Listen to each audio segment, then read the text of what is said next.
Hey guys, I hope you're all well. Welcome back to my channel. Today I'm going to be doing another girl talk video, which is some of my favourite ones to do just because I love just chatting and like trying to help you guys out with any questions that you have. And this one's going to be on relationships. Most questions I've got from Instagram. Let's have a look. I've got like an orangey lip on, but it's really annoying me. I might just go and change my lip quickly. One sec. I'm aware I look a bit like an egg today. I just like, you know, I just can't with my hair at the moment. I really need to get it redone.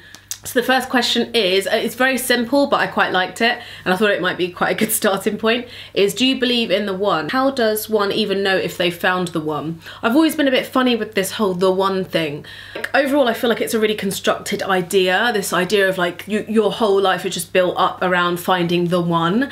But I mean, I really like the idea of the one as in when you find the right person, like they are the one and they're like such a perfect match for you. But I don't like the idea of, especially I feel like in women, to kind of build us up to be just always searching for that one perfect person.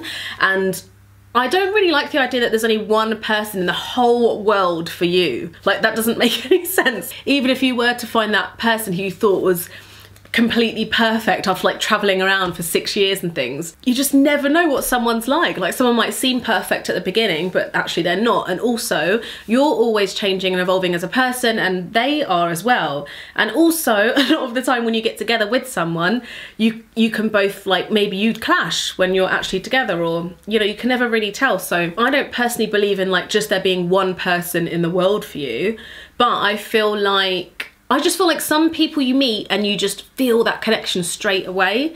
You just feel completely comfortable around them. You feel like you bond really well. You feel like your personalities align really well. You each kind of make each other the best version of yourselves. So I feel like when you find someone like that, that is kind of like your one. So I thought this was quite a good question. It's from a girl called Emily. She says, I'm 22 years old and going through my first proper breakup. I was with him for 4 years and now we've been split for 3 weeks. We split because I feel like he doesn't put enough effort into our relationship or into me, and I constantly feel upset and alone because I feel like he doesn't care about me. That sucks. But I still miss him and we have been through so much together.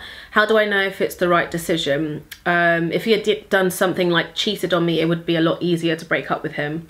I feel like if it was enough for you to break up with him, then that's a good enough a reason. Like, if you're not feeling happy in a relationship, if you don't feel valued, then life's too short. If you just feel like they're not that into you, it's like, why would you be with them anyway? And also, you don't want to spend all of your time trying to get them to spend time with you and trying to convince them that you're worth their time. It's like they should want to put all their, you know, not all, but they should want to put their time and energy and effort into you.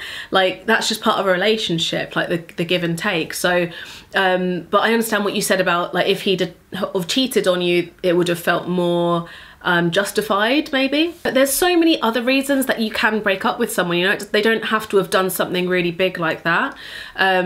But I just feel like you know deep down, and you've already split up with him anyway. So, and also 3 weeks after is such a horrible time period as well. Like, you're probably in that phase where you've said that you miss them, and that you've been through a lot together and things. But I think that's normal, like breaking up from any relationship, friendships as well.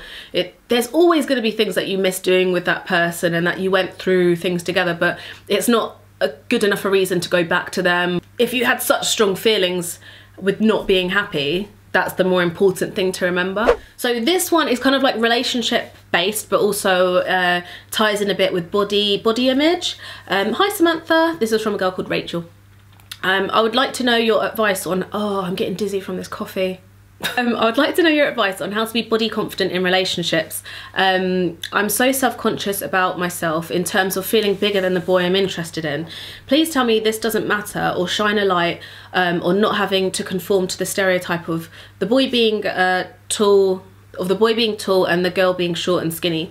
I always find your advice helpful and relatable. Thank you. So thanks in advance. This is such an interesting thing to talk about, and I think it's something that a lot of girls and guys, actually, like I know a lot of guys can feel insecure as well, body-wise. I feel like it's more important that you like before trying to find someone, or maybe while you're in the process of finding someone, is to just try to love, it sounds cheesy, but just try to accept yourself and your body, you know, like as you are. I mean, to find the right person in the first place as well, they should just accept you how you are and just like love you the way that you look, like body wise and everything anyway. If someone's gonna start off by being like, you're a bit big or whatever, it's like that's definitely not the right kind of person. So the whole like girl being smaller and, you know, blah blah blah thing, it's just an image that's been drilled into us for years and years. Like that's all that we see on TV and films, like from, you know, Disney films when we were small, and it just is in there, you know, the whole thing of the girl being small and skinny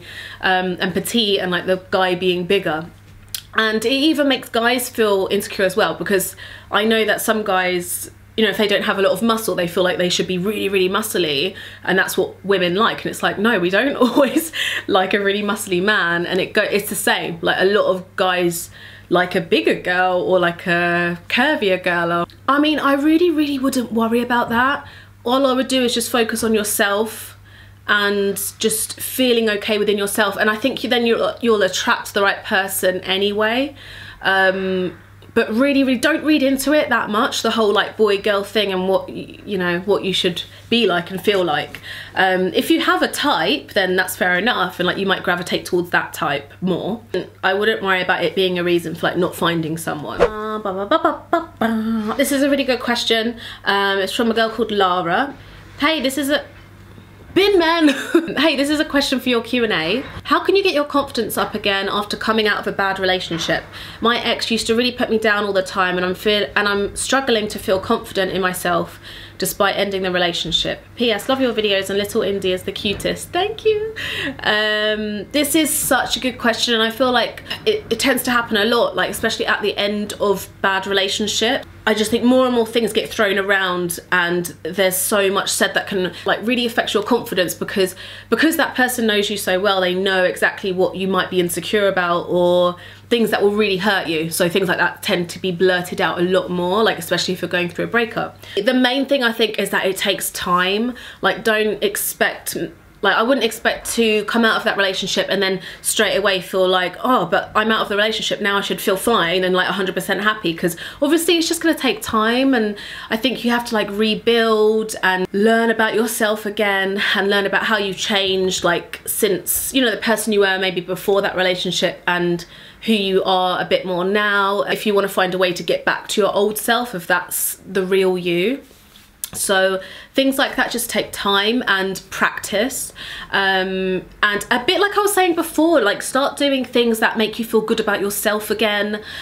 Surround yourself with the right people, if it's like family or good friends who you know how to like pep you up a bit, and that will build your confidence a bit more as well. But yeah, it can be so hard, and I think you start to get really hyper aware of things that you now don't like about yourself, that you've been told not to like about yourself, but it's like, it's all bullshit really, because usually that person who has been really bad to you has, like, that's their problem, like they've got their own problems and it's just been projected onto you. So just give it a bit of time, and it takes different amounts of time for different people. This I thought was an interesting question, because it's not something that I've heard anyone like talk about before. So it's from a girl called Molly, and she says, hi Sammy, I have a relationship question. I'm in quite a new relationship, 4 months long, and it's going really well, but it's my first relationship and I can't help but think about how awful the breakup would be if it ever happened.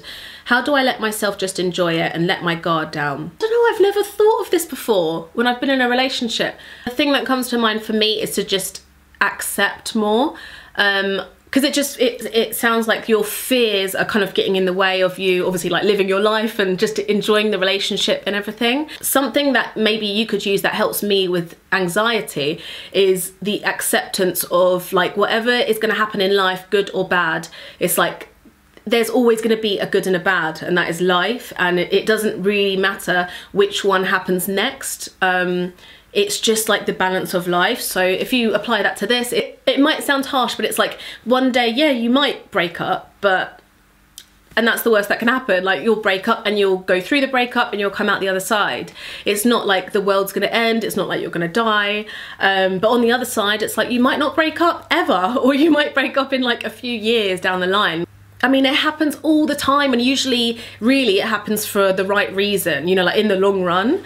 Because you don't want to get trapped into a cycle of like worrying about it, and then you might kind of manifest that happening, you know, because you're so focused on a breakup happening. So if you kind of see it more as just like, kind of take every day as it comes, like when you're with this person, just like take every day as it is, like have fun on that day, like try and just enjoy them, like learning new things about them and getting to know each other. So you don't have to think of it too much as like this whole big scary relationship, just take every day as it comes. This is probably like the juiciest one.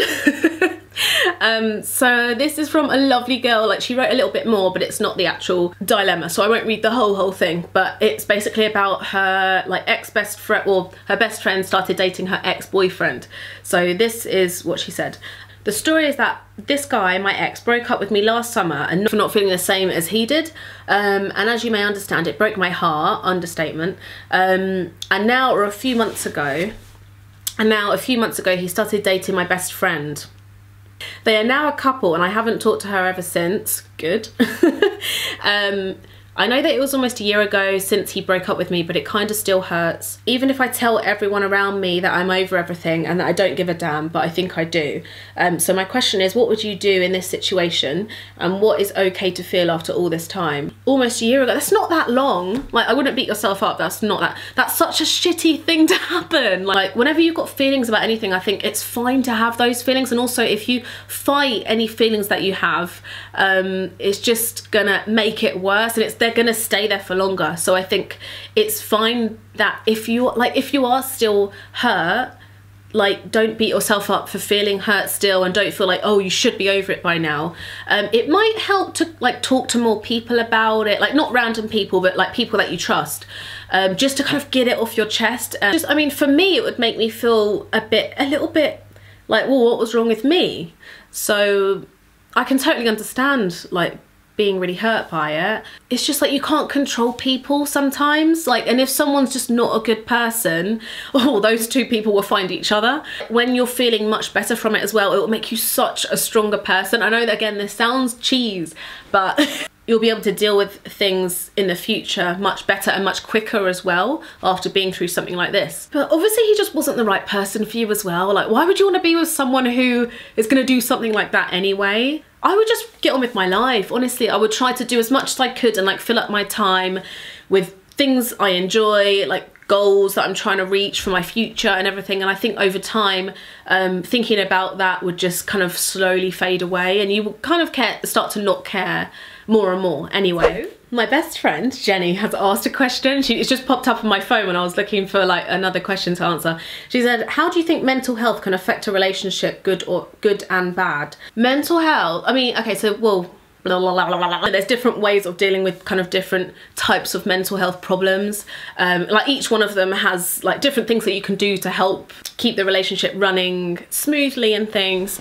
I mean, it can hugely affect a relationship, and I think the main thing is to educate the other person in the relationship on the kind of mental health problem that you might have, or vice versa, and ways that they can help. Quite early on in mine and Jason's relationship, he would explain to me about depression because I knew nothing. He would let me know of ways that I could help him if he was going through a rough patch, and that really helped me because then I didn't feel too helpless, and I knew that I could do certain things that would help him, and then also that would help us, and it wouldn't kind of make the relationship more difficult, because mainly it's just about communication. I think the main thing is just to be with someone who kind of wants to understand more about what you're going through, and who is willing to help and be supportive. And I think you just got to remember that it's like a process, and all you can do is just be there for that person and try and support them. Also though, something that's quite important is sometimes if you don't think you're enough for that person or for that person's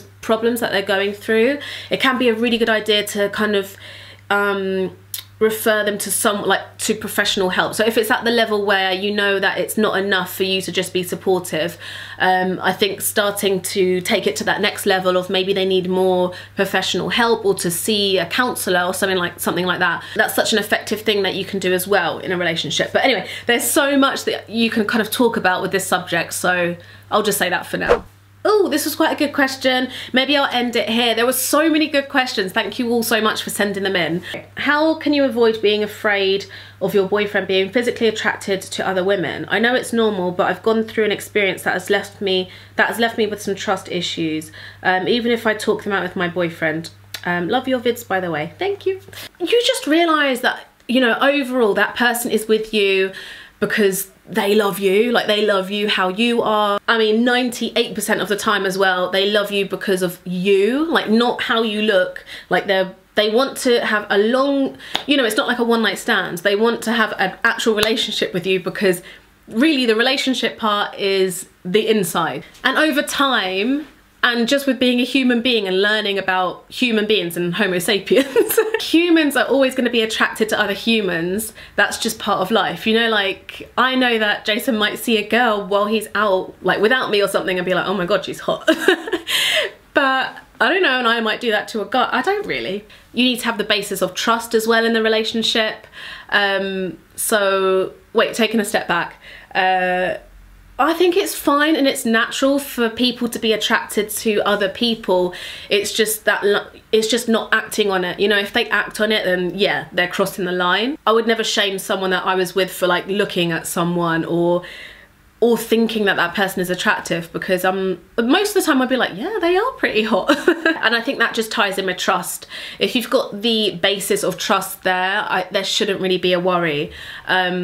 So again, it's kind of about accepting. Like, I just accept that he might be attracted to other people sometimes. But I feel like if that trust has broken, then I feel like this whole topic is a lot more difficult and a lot more, you know, you don't really have the acceptance there, because if they've already broken your trust, it's really hard to be level-headed about it. So, I mean, for me, if someone has broken my trust and actually acted on their attraction to someone, I would probably end the relationship.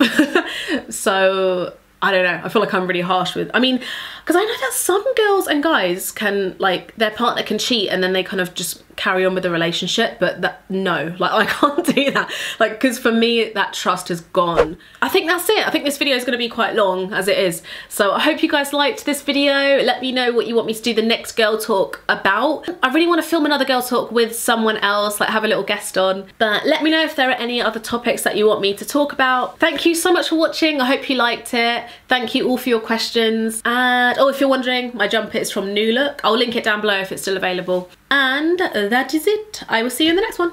Bye. Mwah.